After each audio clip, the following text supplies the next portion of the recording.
We need Jake McCarthy in a big-time way to bail us out here on the Burns and Gambo Show. Hi, Jake. How you doing, man? What's up, guys? How's it going? Good. We're good. We're good. Yeah. Well, that's got to be cool when kids say, your favorite player. You're a certain kid's favorite players. My kid says you're his favorite player. That's got to be cool as a guy who's playing baseball and grew up loving the sport to have kids, want to emulate you and be like you. No? Yeah, man, that's sick. There's a lot of good players out there, so for him to pick me, I don't know. I think there's some other better candidates, but tell him I appreciate it. No, it may have been the hair thing. It might have been the hair thing for a little while. But listen, I mean, there's no question. We're all excited with the start that you're getting off to. To me, very reminiscent of what you did in 2022 when you were batting third in the lineup and you're meaningful at bats and coming up with big hits. It feels in many ways like you're back to that form that you had in 2022. Would you agree?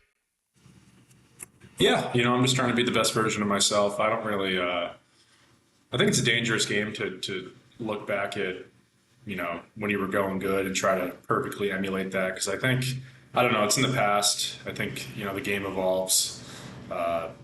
Maybe pitchers are making an adjustment to me. I'm trying to be the best player I could be, but, that might look differently year to year. So, I think it's better to be closer to that than maybe, the beginning of last year. But, I try not to compare it too much to past situations. How do you think your game has evolved over the last couple of years? Or have you tried not to overthink it too much, kind of per your last answer a second ago?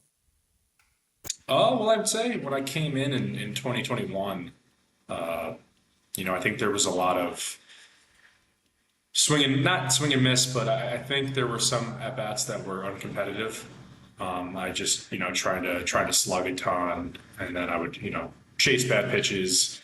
The average was a little lower, and I just think the best version of myself is being a pain in the butt for that pitcher 4 or 5 times a night. And I know that doesn't mean not, trying to slug and hit doubles, but I think the game kind of dictates what your approach should be at the plate. So I think, that's gotten better as time has gone on. But I would say, early 2020 or 2021, maybe early 2022, there really wasn't as a fine approach as maybe right now.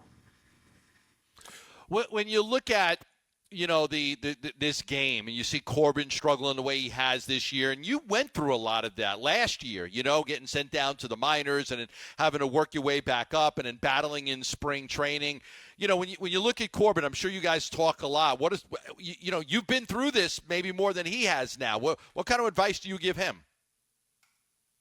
I mean, the game's hard. And I'd say, you never truly arrive, right? He had such an unbelievable season last year, and he's an unbelievable player. He will continue to be an unbelievable player.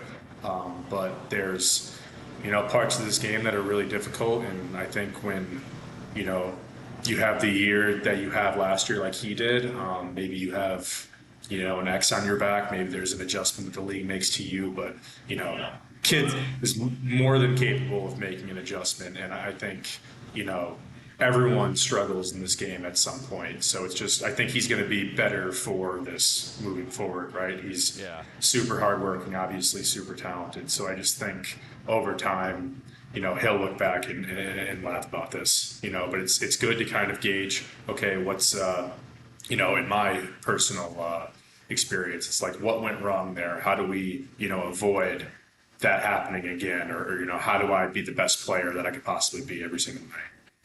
All the information that's out there. We know the analytics. We know the information that you guys have available to you every single day, and the things that you have all this information on all the pitches that you're going to face, relievers, starters.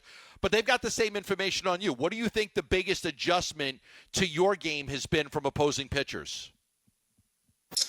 I really think it's kind of a fluid situation. It's like maybe there's you're swinging at this pitch more often in the last month, and they're going to continue to exploit that until you prove otherwise. I think maybe I talked about 2021 or 22 or even last year. It's like, hey, if we don't have to throw this pitch over the heart of the plate for this guy to swing, we can get weak contact, or we can get him to chase maybe early in the count. So it's like, if you could put some information out there, it's like, hey, I'm actually not going to chase that 0-0 changeup or whatever the pitch is. I just think that's important to kind of, it's like a chess match where, if you swing at the 0-0 fastball and you hit a bunch of homers in a month, well, I think over time, if the league is smart, they'll probably stop throwing you that pitch, Jake McCarthy, our guest here on the Burns and Gambo Show, joining us live from Dodger Stadium. D-backs and the Dodgers coming up tonight.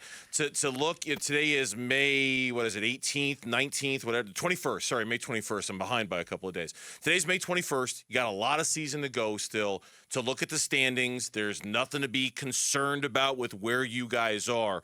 But in terms of how you're playing overall as a team, is there a level of concern right now for how you guys are playing in terms of trying to find the right combination and putting everything together? Yeah, I mean, I think there's always room to improve, right? Concern is, I guess concern's a good word for it. I'd say there isn't panic. Yep. But, we've been through this before. I think there were parts of last season where, we reached some low points where we lost, I don't know what it was, like 8 games in a row or something. I think that was right after the All-Star break. But, I think there's always room for improvement. I think our lineup as a whole, we wish we had more timely hitting. I think we were clicking as a whole a little better. It seems like maybe when a few guys are hot, maybe a couple of us have, an off night. And, especially when our pitchers go out and give us 5 or 6, 7 innings of strong pitching, you want to reward them for that. You want to give them runs and the support. So I just think it's a matter of, again, just doing it on a more consistent basis. I think, I've noticed it's like, maybe we'll explode one night offensively and then we'll have a lull for a game or two. So I don't think that's for a lack of preparation or effort. I think, it's a combination of baseball. We've been facing some good teams, some good pitchers, but, I think we're more than capable of kind of improving on all of that. Yeah. Jake, we appreciate the time. As always, thanks for coming on. We always appreciate the conversation with you, man. Good luck tonight, and we'll talk soon, okay? Yeah, appreciate you guys having me. Good seeing you. Jake. Thanks, Jake. We appreciate it. Good seeing you, too. Thanks for watching Burns and Gambo. Click to see more from the guys and hit the button in the middle to subscribe so you never miss a video from Arizona sports.